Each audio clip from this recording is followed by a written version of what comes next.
Hello viewers, welcome to my YouTube channel. আমার ইংরেজি চ্যানেলে তোমাদেরকে স্বাগত জানাই।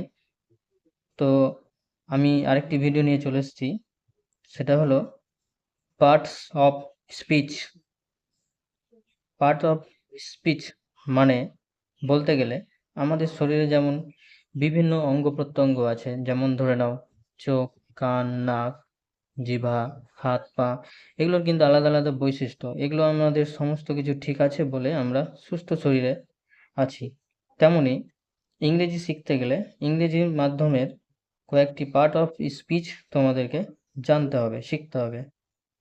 সেই পার্ট অফ স্পিচগুলোই কিন্তু আমি এখানে শেখাতে চলেছি। তো ভিডিওটি শুরু করছি আর দেরি না করে।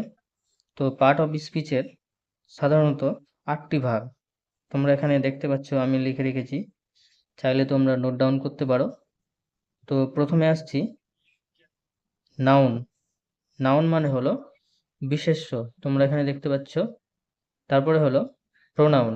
প্রোনাউন মানে হলো সর্বনাম। তারপরে ৩ নম্বরে আসছে অ্যাডজেক্টিভ।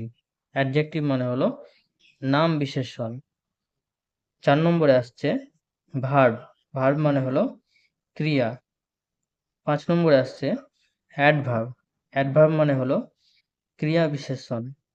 ৬ নম্বরে আসছে প্রিপোজিশন। প্রিপোজিশন মানে হলো পদান্বয়ী অব্যয়। ৭ নম্বরে হলো কনজুগেশন মানে সংযোজক অব্যয়। ৮ নম্বরে হলো ইন্টারজেকশন মানে হলো আবেগসূচক অব্যয়। তো প্রত্যেকটার কিন্তু আমি এখানে স্পেলিং সমেত ও নাম সহ এখানে লিখে দিয়েছি, চাইলে তোমরা নোট ডাউন করতে পারো। তো প্রত্যেকটার কিন্তু আলাদা আলাদা মানে এবং অর্থ অর্থাৎ বৈশিষ্ট্য আছে। তো এতগুলো একসাথে শুরু ভিডিও করলে অনেক লম্বা হয়ে যাবে, তাই আমি তোমাদেরকে ৩টি বা ৪টি করে আমি বুঝাবো।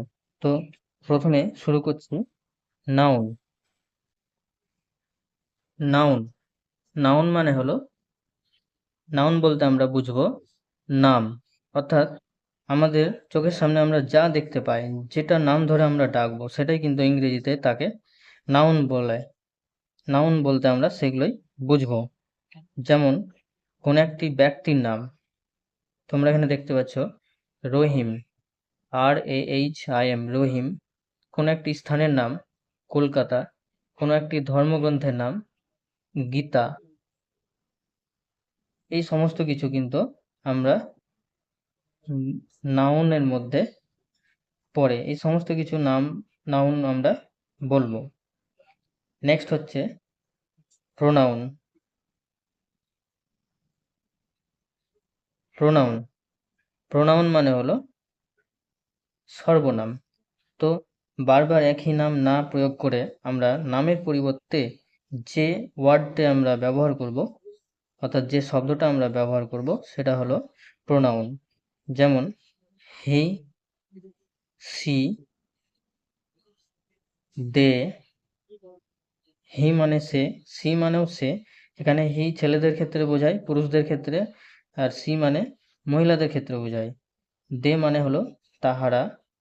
তারপরে ইউ, ইউ মানে তুমি বা তোমরা। উই, উই মানে আমরা। ইটিসি মানে ইত্যাদি। তারপরে হলো ভার্ব, VERB, ভার্ব। ভার্ব মানে হলো ক্রিয়া। ভার্ব বলতে আমরা কি বুঝবো? ভার্ব বলতে আমরা যে কোনো কাজ করি, অর্থাৎ যে শব্দের দ্বারা আমরা কোনো কাজ করা হচ্ছে বোঝাবে, সেই শব্দগুলো কিন্তু ভার্বের মধ্যে পড়বে। যেমন ধরে now read, READ, read. Read মানে হলো পড়া। পড়াটা একটা কাজ করা বোঝাচ্ছে।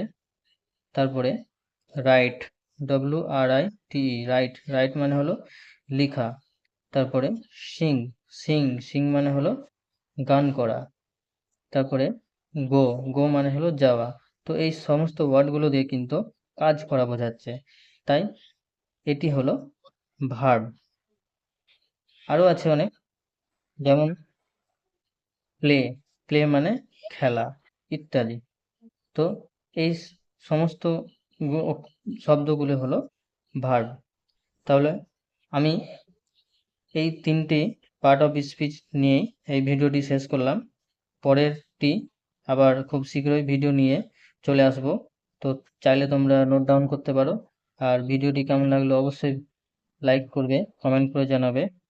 আর এই চ্যানেলে নতুন এলে অবশ্যই সাবস্ক্রাইব করবে। দেখা হচ্ছে তাহলে পরের ভিডিওতে। Thank you.